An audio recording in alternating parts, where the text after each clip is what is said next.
suaranya, Wi.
adalah bangsa yang mempunyai sejarah. Jangan sekali-kali melupakan sejarah.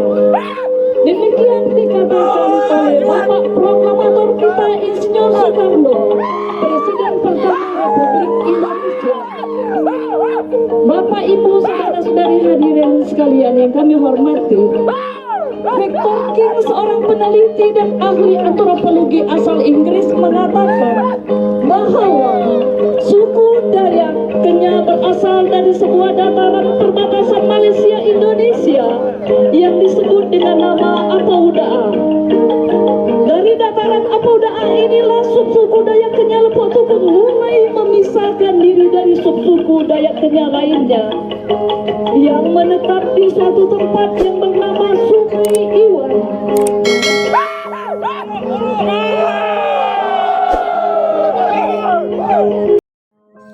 Kehidupan di Iwan sekitar tahun 1852. Di Sungai Iwan, suatu tempat di perbatasan Malaysia Indonesia saat ini, suku Dayak Kenya Lepok Tukung mulai hidup secara komunal atau bersama. Inilah sejarah zaman batu suku Dayak Kenya. Kehidupan mereka saat itu benar-benar tergantung dari alam. Pakaian, makanan, peralatan kerja, dan tempat tinggal diambil dari alam sekitarnya. Pada zaman ini pun komunitas etnis Dayak Kenya Lepok Tukung masih sangat eksklusif dan terisolir. Mereka belum dikenal dan mengenal dunia luar. Kehidupan pada saat ini masih sangat kental dengan mengayau atau perang antar suku. Kehidupan di Metun sekitar tahun 1872. Metun adalah periode kedua dalam sejarah perkembangan etnis Dayak Kenya Lepok Tukung. Setelah berdomisili sekian lama di Iwan, mereka meninggalkan Iwan akibat desakan kebutuhan hidup, tantangan alam sekitarnya, dan ancaman dari komunitas etnis Dayak lainnya. Itu terjadi karena perang suku dan kebiasaan mengayau atau mencari tumbal berupa manusia sebagai bahan sesajian yang dipersembahkan kepada dewa-dewi yang dipercayai adalah bagian dari kehidupan masyarakat Dayak Kenya pada masa itu. Di Metun, masyarakat masih tetap terisolir dan tergantung pada alam sekitarnya. Tak jauh berbeda dari kehidupan mereka di Iwan. Di Metun, masyarakat Dayak Kenya Lepok Tukung sempat mencapai kemakmuran dan kejayaan atau menang dalam peperangan antar suku. Sampai terjadi kesombongan, tatanan kehidupan mereka tidak teratur atau mudip selabu. Akibatnya, kemurkaan alam pun terjadi. Masyarakat diserang dengan sebuah wabah penyakit dan kalah dalam perang sampai kehilangan pemimpin. Kehidupan di Selungai sekitar tahun 1902. Hidup dan beranak pinak di Selungai adalah periode ketiga perpindahan suku Dayak Kenya Lepok Tukung dalam sejarah. Dinamika kehidupan sosial masyarakat pada saat itu tak jauh berbeda dengan situasi sebelumnya. Meski masih hidup dalam alam sekitar, di Selungai inilah masyarakat Dayak Kenya mulai mengenal dunia luar, khususnya sejumlah bahan pokok seperti garam, bahan-bahan pakaian untuk kebutuhan hidup sehari-hari. Tetapi untuk mendapatkan barang-barang itu, mereka harus berjuang keras menempuh perjalanan yang amat jauh dan meninggalkan keluarga dalam waktu yang lama untuk bekerja di kota-kota tertentu di Malaysia. Menyadari akan kehidupan yang semakin kompleks, maka dirasakan perlunya seorang pemimpin.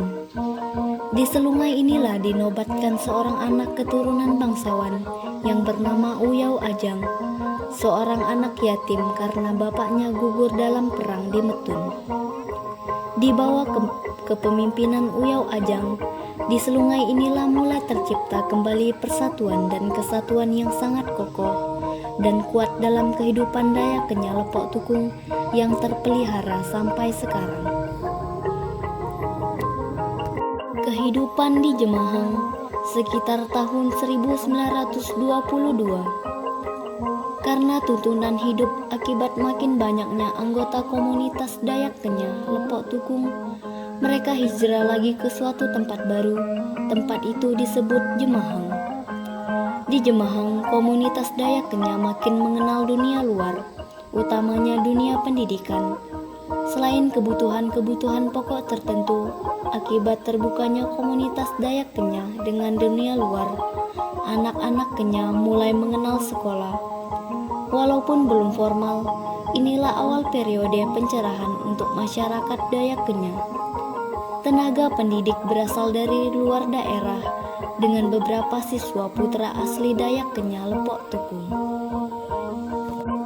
Kehidupan di Sungai Barang sekitar tahun 1940.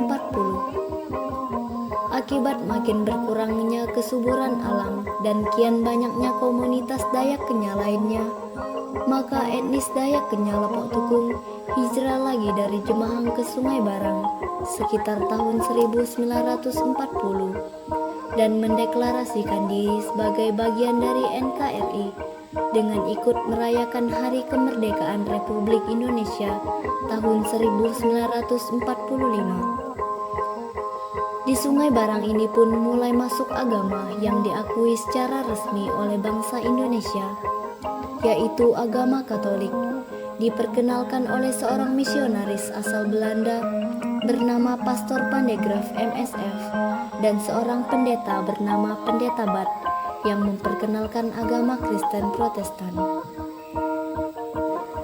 Di Sungai Barang, kehidupan sosial masyarakat makin berkembang, pemikiran makin terbuka, maka lahirlah gagasan atau ide untuk hijrah ke kota, sehingga masyarakat Dayak Kenyah mulai mengejar ketertinggalannya dalam segala bidang.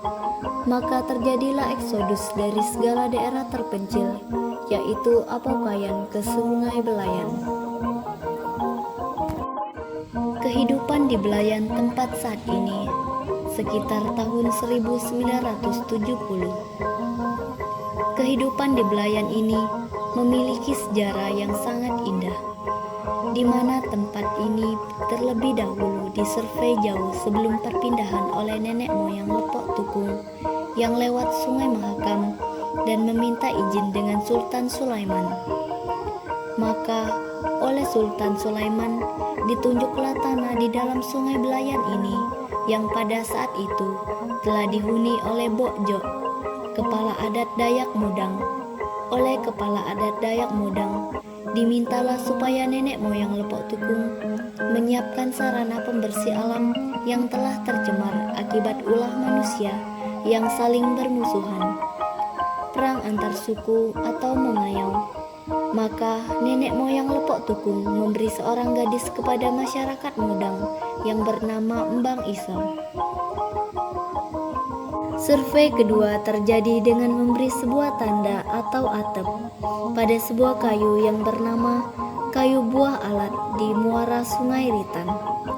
Survei ketiga terjadi lagi sebelum perpindahan oleh 28 orang yang saksi hidup dan pelaku sejarah masih ada sampai sekarang.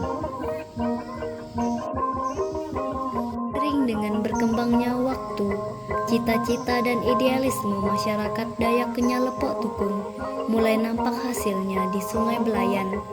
Singkatnya, masyarakat etnis Dayak Kenyah mulai menikmati secuil perkembangan dan kemajuan baik di bidang pendidikan, ekonomi, hukum, budaya, dan lain sebagainya. Menurut orang Dayak, kebudayaan sebagai hasil kreasi cipta manusia dialami sebagai proses penyatuan kekuatan dan menegaskan tentang identitas suku bangsa. Identitas budaya menjadi persoalan penting bagi kehidupan kini dan masa depan. Maka, merawat warisan leluhur, menjaga yang tersisa, merebut masa untuk kehidupan berkelanjutan harus menjadi cita-cita bersama yang senantiasa menjelma sebagai tuntunan dan tatanan dalam kehidupan agar identitas Dayak sebagai pribumi Kalimantan tetap terjaga pada masa kini dan sepanjang segala masa.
Mecak undat atau menumbuk beras adalah budaya suku Dayak Kenya Lepok Tukung yang diwariskan secara turun-temurun.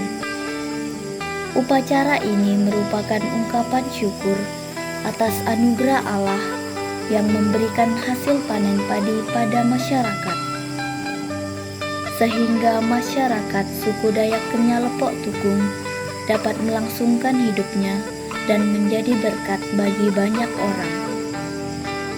Mecak undat atau menumbuk beras juga merupakan acara persatuan atau kebersamaan sebagai sesama suku Dayak Kenya dengan tujuan untuk mempersatukan semua anggota suku Dayak Kenya dan masyarakat sekitar sebagai saudara. Semoga budaya mecak undat dapat terus dilestarikan dan tidak hilang ditelan zaman. Tuhan Yesus memberkati.